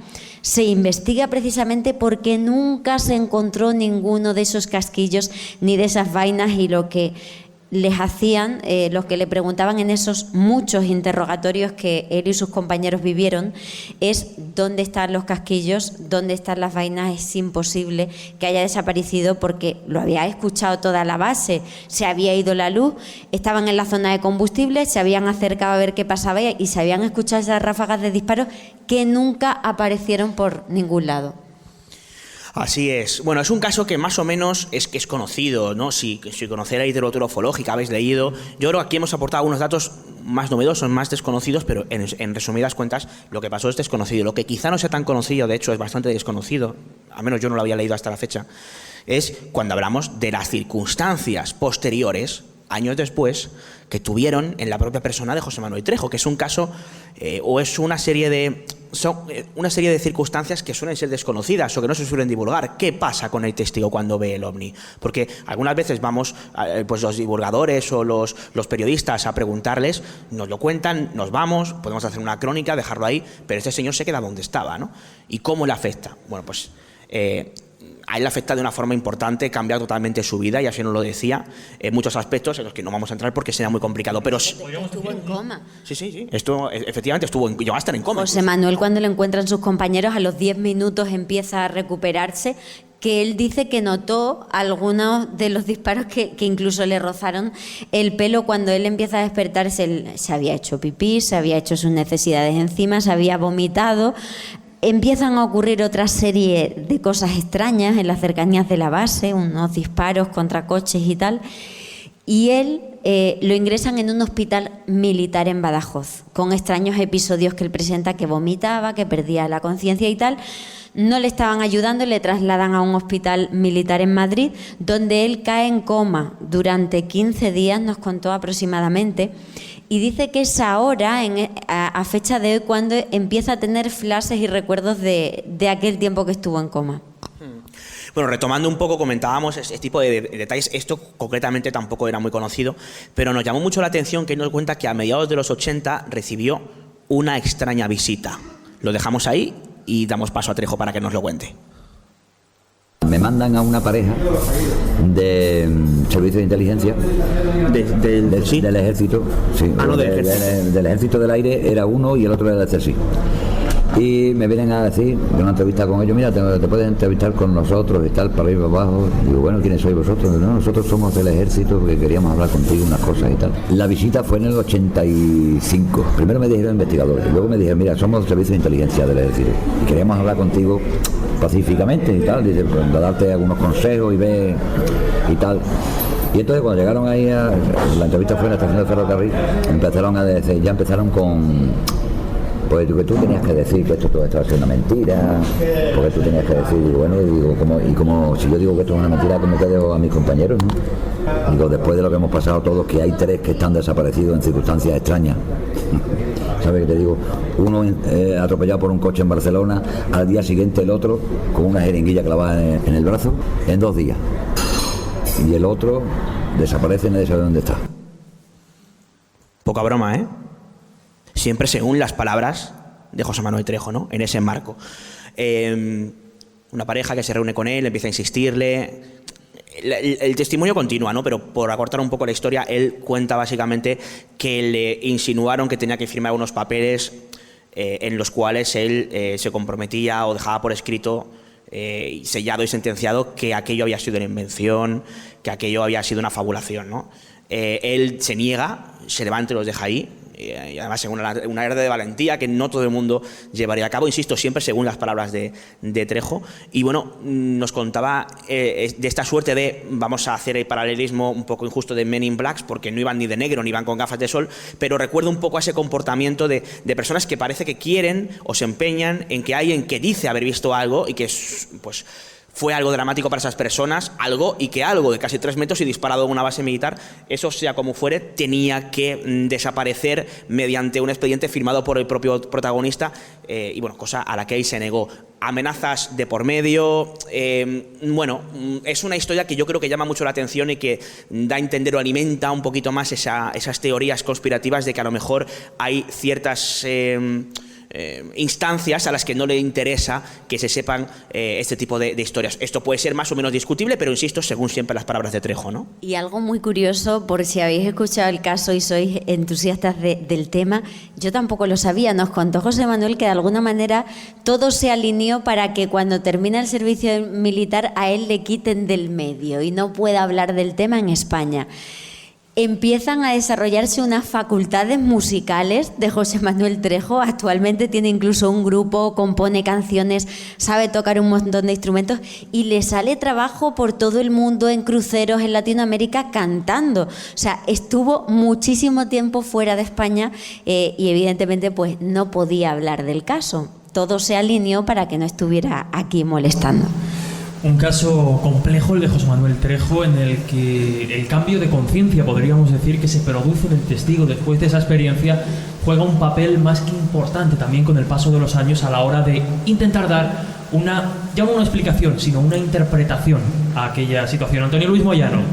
Te veo aquí es difícil dar una explicación. Y la verdad es que el trabajo que han desempeñado tanto Lourdes como David de recopilar cantidad de testimonios y filtrar posteriormente aquellos que son más fiables. Es decir, que claro, aquí los que estáis asistiendo a nuestra charla, pues podéis decir, bueno, pues que son 5 o 6 casos, pero es que detrás de esos 5 o 6 casos hay decenas de casos que tanto Lourdes como David han descartado, pues bien porque los testigos no eran suficientemente fiables o bien porque se encontraba una explicación racional, ¿no? Es decir, que encontramos los casos más granados, ¿no? Y en el libro de OVNIs, Paradigma del Absurdo de David Cuevas, pues la verdad es que yo que lo he leído y lo he releído varias veces, pues la verdad es que las reflexiones que hace y las conclusiones que él arroja después de analizar estos casos, pues a mí me han resultado tremendamente inquietantes. Yo sin restar ni un ápice de objetividad a estos casos, antes se ha hecho, David ha mencionado de que muchos de estos casos coinciden en el año 79. El caso Manises, que sería el epicentro, el caso de Motril también se sitúa en el año 79. Y es curioso porque cualquiera que consulte las hemerotecas y vaya al periodo cronológico entre el año 75 y el año 81 aquí en España, pues encuentra un pico de noticias ovni. Y ahora yo pregunto, ¿qué es lo que ocurre entre el año 75 y el año 81? ¿Qué periodo histórico estamos atravesando aquí en España? Aquí un poco convulso, complicado. La transición, efectivamente. Y es curioso porque bueno, esto se inicia en la primavera del año 74, hay unas reformas en Radio Televisión Española. En el año 76 empiezan programas como La Clave, me imagino que lo recordáis. ¿Recordáis el programa La Clave?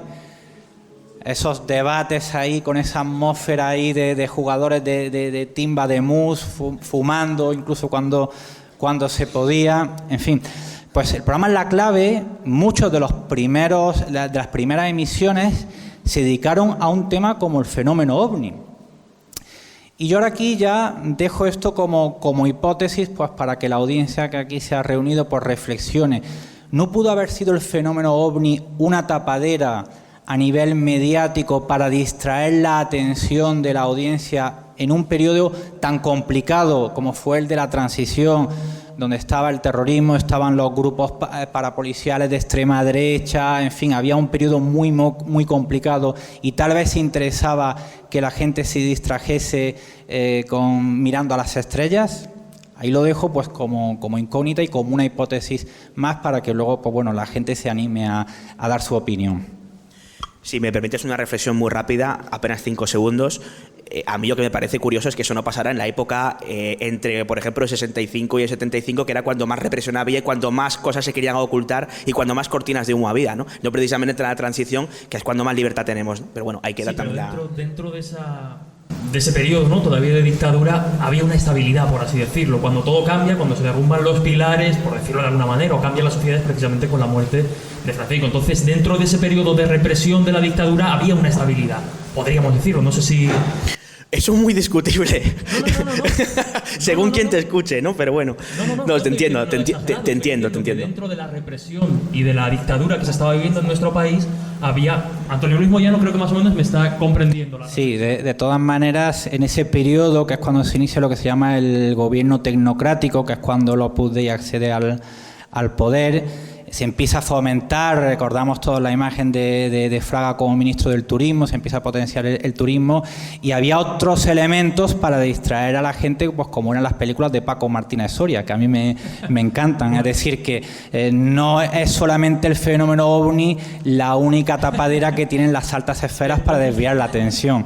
Pero bueno, dejaba esto pues como una hipótesis más, no solamente la extraterrestre, pues para que también luego la gente, que luego pasaremos el micrófono y obligaremos a que participe. Antonio Luis Moyano me compare la imagen del platillo volante con la boina de Paco Martínez Soria, vamos a dejar aparcado este tema y vamos a seguir avanzando. ¡Las suecas! No sé si alguien se anima y destape más bien, ¿no? Pero bueno. En la recta casi final, no sé si alguien tiene alguna pregunta, algún caso que contar, no veo que ninguna mano se alce, así que vamos a seguir con esta ronda, por decirlo de alguna manera, de expertos antes de pasar al caso que seguramente muchos y muchas estáis esperando, el que tuvo lugar en tierras o en la zona en la que estamos, en Motril. Quisimos preguntar también pues al investigador casi de cabecera, uno de los grandes, ¿no? de nuestro país, director del boletín El Ojo Crítico, Manuel Carballal, que conoce el mundo de la ufología pues como pocos, y ya no solo desde la fuente bibliográfica, podríamos decir, sino de haberse pateado el terreno de maneras impensables. Plantea la ufología radical. ¿Qué podríamos decir? Pues preguntamos también a Manuel Carballal sobre su caso, por decirlo de alguna manera, o el caso que él mostraría como quizá más extraño a un público ajeno al fenómeno ovni, o si tuviera que argumentar, utilizarlo como argumento, y esto es lo que nos contó. Dejando de lado mi propia experiencia personal, que al final es algo que nos condiciona a los que hemos tenido la oportunidad de no solo jugar el rol de investigadores, sino convertirnos en testigos en algún momento, y basándome en la casuística que yo he podido investigar personalmente, no en las fuentes bibliográficas, Para mí, de todos los casos que yo he conocido, el más sólido probablemente es el protagonizado por el teniente Luis Carballo y el capitán Juan Alfonso Sáenz Benito, que el 4 de noviembre de 1970 participaban en unas maniobras aeronáuticas en la base conjunta norteamericano-española de Zaragoza. A las 11 de la mañana, es decir, en pleno día, reciben la notificación por radio de que se ha detectado un tráfico no identificado en las pantallas de radar y se les pide que tomen contacto visual con ese no identificado. Y ellos se encuentran, según me explicaba por ejemplo Luis Carballo, con un objeto que no tiene ninguna apariencia convencional, una especie de huevo metálico rodeado de ventanillas, como una especie de ojos de buey, pero que a pesar de poseer esa forma tan extraña, como si fuese una especie de globo enorme, poseía una capacidad aeronáutica sorprendente, desconcertante. Ellos pilotaban dos cazas Sabre diferentes. Estamos hablando de dos pilotos que en pleno día, a las 11 de la mañana, desde dos aviones distintos, persiguen un objeto que ha sido detectado en el radar y al que eran incapaces de alcanzar. El objeto les hacía la percha, se burlaba de sus maniobras y estuvieron persiguiéndolo hasta que se les acababa el combustible y tuvieron que tomar tierra en Valencia. Luis Carballo terminó siendo piloto comercial, como muchos otros pilotos, pasó a la vida civil siendo comandante de Aeroeuropa, pero es que Juan Alfonso Sáenz Benito llegó a ser el jefe de la base aérea de Zaragoza, de esa base que compartían estadounidenses y españoles, y es un hombre con una hoja militar impecable, ¿no? Que dos pilotos en pleno día, desde dos aviones distintos, sean incapaces de identificar un objeto que había sido detectado por los radares y que tengan una trayectoria personal con el paso de los años, profesional, tan impecable, me parece que lo convierte en un caso de los más sólidos a nivel internacional. Que Manuel Carballal hable de caso sólido es mucho decir, ¿eh? Ahí, sí. Cuidado. Pero ha llegado el momento que muchos y muchas estabais esperando, Alberto entre ellos, que nos decía y nos insistía y nos pedía que si lógicamente veníamos a Motril a hablar de ovnis, pues teníamos que hablar de casos cercanos, y qué más cercano que hablar del caso que se refleja en el expediente que citábamos al principio y que tenemos en la pantalla, que David tiene impreso en papel aquí sobre la mesa, y bueno, del que vamos a dar también, además, esta investigación, por decirlo de alguna manera, junto a Manuel Carballal, también estuvo presente, vas a dar ciertas claves que, bueno, yo no sé muy bien. David. Bueno, ha llegado el momento. Yo sé que todos estáis aquí aguantando 2 horas por esto, no nos vamos a engañar. No, bueno, esperemos que no. 791117. Esa es la numeración del expediente que tenemos en pantalla y que tenemos aquí, ¿no? El expediente desclasificado por el Ejército del Aire. Estas 3 páginas están en un expediente que supera las 100 y que protagoniza el incidente que tuvo lugar al que antes nos referíamos unos días antes, el 11 de noviembre de 79, conocido como caso Manises. Pero no vamos a hablar de Manises. Quizá otro día. ¿Qué tiene de especial este caso? Bueno, tiene muchas cosas. En resumidas cuentas, lo que sucede es que se envía, hace alusión por los canales convencionales e internos de tipo militar de que hay un tráfico no identificado que está sobrevolando una zona de nuestro país, una zona española, más concretamente la vertical de Motril. Entonces lo que se hace es mandar un scramble. Un scramble es básicamente la persecución de un caza a un objeto no identificado que ha invadido espacio aéreo. Bueno, pues lo que pasa básicamente es que la base de los Llanos termina enviando un caza a persecución de aquello que se estaba viendo. ¿Qué se estaba viendo? Pues eran 3 luces de idéntico color e intensidad que formaban un triángulo isósceles y que cuando va el avión a buscarlo no lo ve, y cuando decide darse la vuelta más o menos y estando sobre zona marítima recibe por el canal interno, canal 11 del UHF, una comunicación que no esperaba y durante medio minuto escucha unas voces de niño que dice: hola, hola, ¿cómo estás? Que, imagino la escena, ¿no? Que de repente tú estés escuchando un niño que te está saludando cuando resulta que has ido a buscar un tráfico no identificado que no has encontrado, llama mucho la atención, ¿no? Bueno, y poco más se sabe, porque el expediente es raquítico más no poder. O sea, es un asunto de que no se sabe demasiada información, ¿no? Bueno, pasa también como con el caso de Talavera Real, ¿no? En ese sentido. ¿Dónde está la aportación, la humilde aportación que creo que podemos hacer a este respecto? Pues vino de forma un tanto casual, como bien decía Jesús Ortega, una investigación que lideró precisamente Manuel Carballal y que iba por otros derroteros de un presunto scramble que había quedado registrado en unos libros de controladores aéreos. Bueno, finalmente, siguiendo una serie de pistas, llegamos a un señor que definiremos, es un general del Ejército del Aire que definimos como JA, ¿de acuerdo?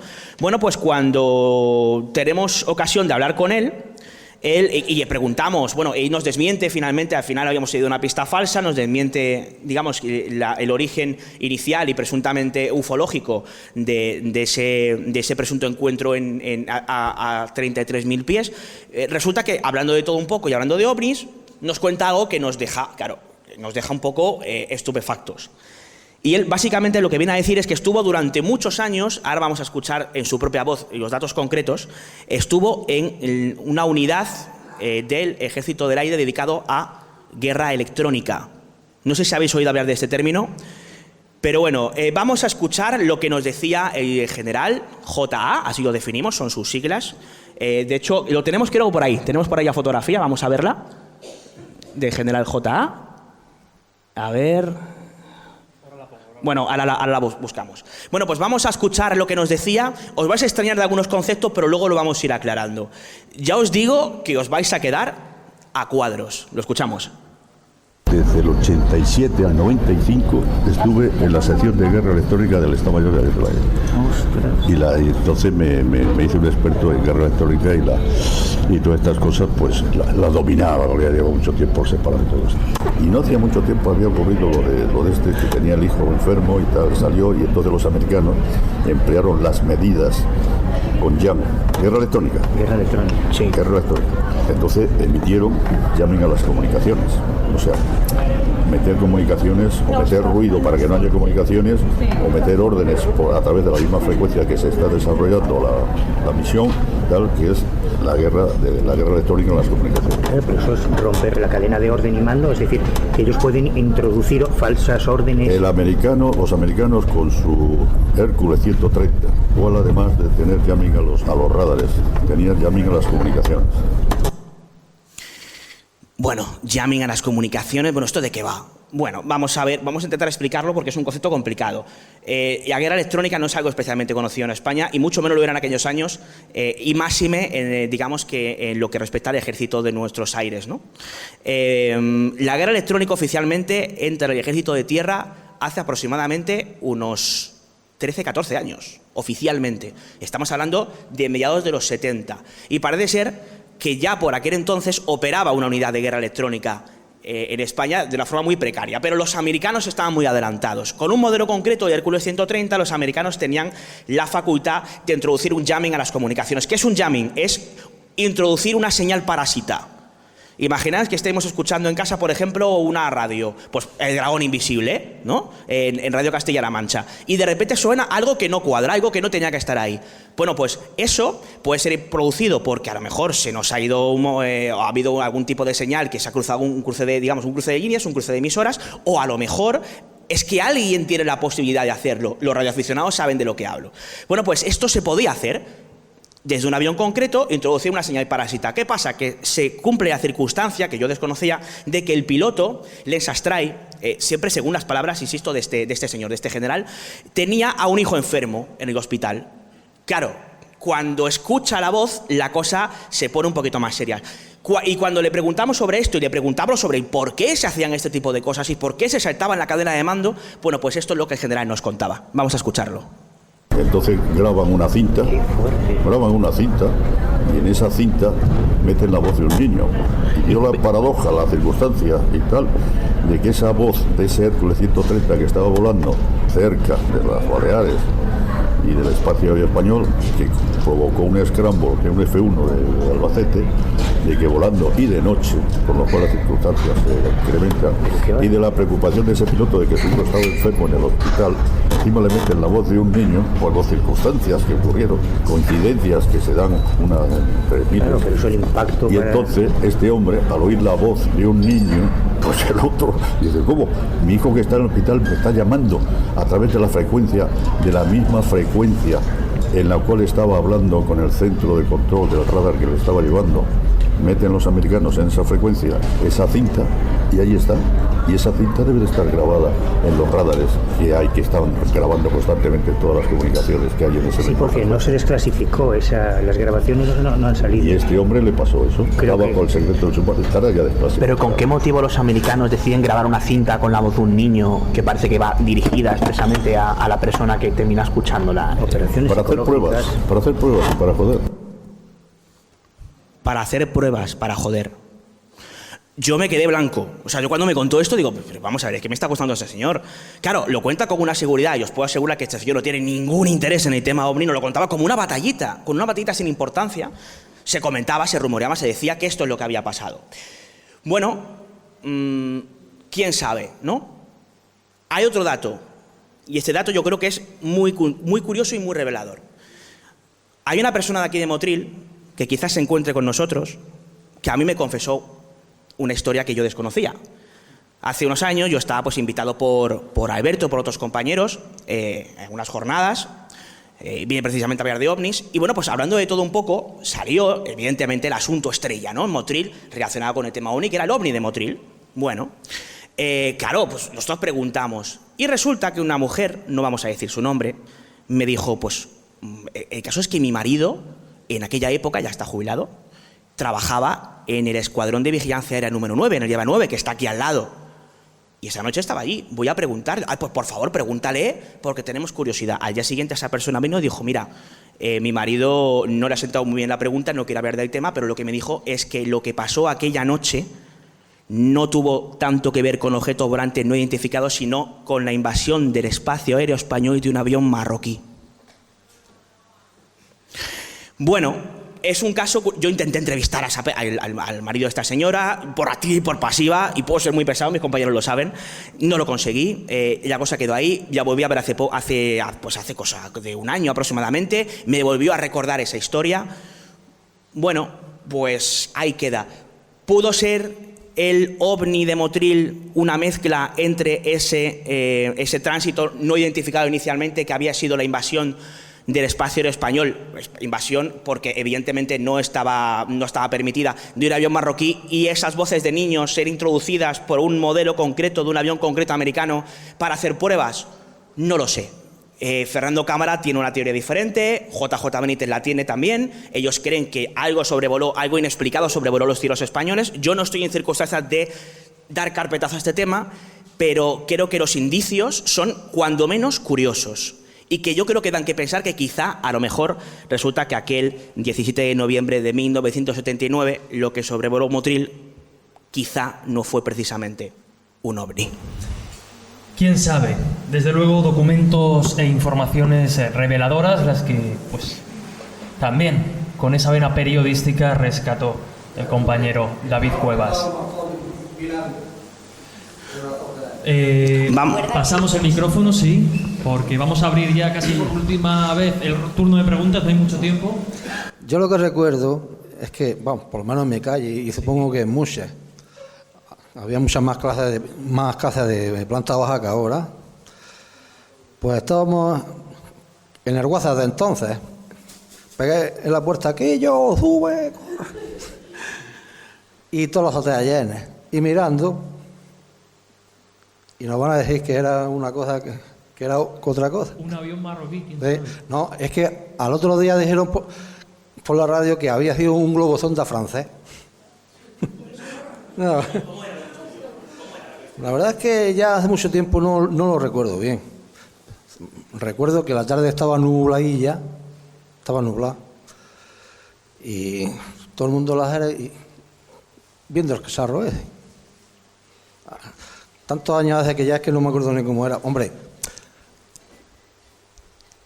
También he visto hace poco con mi hijo que está aquí. ¿Cuándo fue? ¿En el año pasado o el otro? Es que ya se va la voz. Hace 2 años, sí. 2 años, Se lo conté a él. Pues estábamos por la parte de detrás de donde vivimos, en la Fabriquilla, entre la Fabriquilla y el Cerrillo Jaime, y miro por arriba, digo, nene, mira, un ovni, pero de esos clásicos, platillo, y no estaba muerto tampoco. No podía hacer un helicóptero porque no tenía la forma. No podía hacer un avión porque no tenía la forma. Y aunque fuera sido más harto, se fuera visto bien, de todos modos. Porque lo mismo andaba un poquillo que se paraba. Andaba un flojillo que se paraba. Y de pronto ahí, ¡fum!, y desapareció. Y se fue. Bueno, hay muchas veces, he visto más veces, lo que pasa es que ya se va olvidando todo, que creo que tiene que ser típico ir olvidando cosas también, porque a mí me pasa. Le agradecemos. ¿Su nombre es? Disculpe.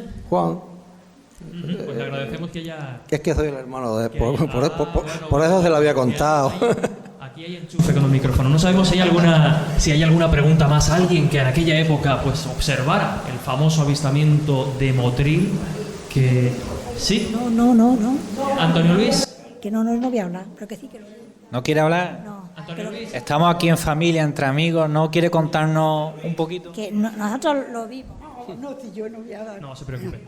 Bueno, buenas noches a todos, que me encanta lo que estoy viviendo esta noche, porque eso lo llevo viviendo, el fenómeno ovni lo llevo viviendo desde los 15 años. No porque yo lo haya visto, sino porque mi marido, es que eso le apasionaba, le apasionaban los misterios ovni. Entonces todos los libros que había y que por haber de ovni, él los tenía. Todos los periódicos que salían, todos recortaba lo del ovni y los tiene guardados. Entonces dice que un día que tantas ganas tenía él de que se le apareciera de verdad un ovni y de poder hablar con un extraterrestre y todo eso, es que era obsesión, que venía de Castelldefels de trabajar. Y que viniendo ya, serían las 12 de la noche, venía por la carretera y creyó ver una iluminación, y que él creía que esto ya es un ovni, pero que quiso seguir por la carretera, pero que de buena primera le entró mucho sueño, se tuvo que parar en el arcén y ahí se quedó dormido. A las 2 o 3 horas, un policía de tráfico lo llamó y le dice: señor, ¿qué hace usted aquí en la carretera? Dice que al verlo creía que era un extraterrestre, que había bajado ya, así que cuando vio al policía, y que entonces le dijo el policía: sigue usted adelante, que ya está, que se va a quedar aquí dormido, se va a quedar helado de frío. Entonces él siguió, se vino. Dice que cada vez que pasaba por allí, yo no sé lo que le entraba, que casi quería como otra vez parar porque creía que lo iba a ver. Y una obsesión que tenía con lo del ovni. Mientras que él ha vivido, porque hace 5 años que murió. En mi casa ha sido siempre hablando de eso, buscando noticias, buscando dónde. Pero ya llevo un porrón de años, que es verdad, que eso, el fenómeno ovni, por lo menos yo no lo estoy escuchando. Ya no sé yo si es verdad que era por la transición, o era porque ya se ha parado eso, porque si lo ven se creen que es que a lo mejor este tío está loco contando esas cosas, y a lo mejor dice no lo digo, y así se para. Así que ahora, ya que está muerto, y perdonadme, cuando yo escribo, porque me gusta escribo cosas, he escrito un cuento de los ovnis que está en un libro y todo eso. Entonces yo ahora mismo digo: Señor, donde estés, no sé dónde vas a estar, pero ojalá esté en algún planeta que tú puedas ver de verdad un ovni, que puedas ver un extraterrestre, que tú puedas ver feliz viéndolo ya de una vez y quedándote esa espinita que te has muerto sin poder verlo. Así que esta noche me habéis dado una alegría por haber estado recordándolo y estando aquí con vosotros. ¿Su nombre es, disculpe? Angelita Fernández. ¿Y el de su marido? Mi marido decía Antonio el Zanussi, porque resulta que era el técnico de los electrodomésticos Zanussi, de Motriz, de Castel de Ferro, de la Alpujarra, y él decía, yo que bajo tanto de la Alpujarra y no me encuentro ninguno, es que quería encontrártelo. Pues se ha muerto el pobre sin encontrarse. Le dedicamos a Antonio este programa y un fuerte aplauso. Gracias por Muy bien, muchísimas gracias.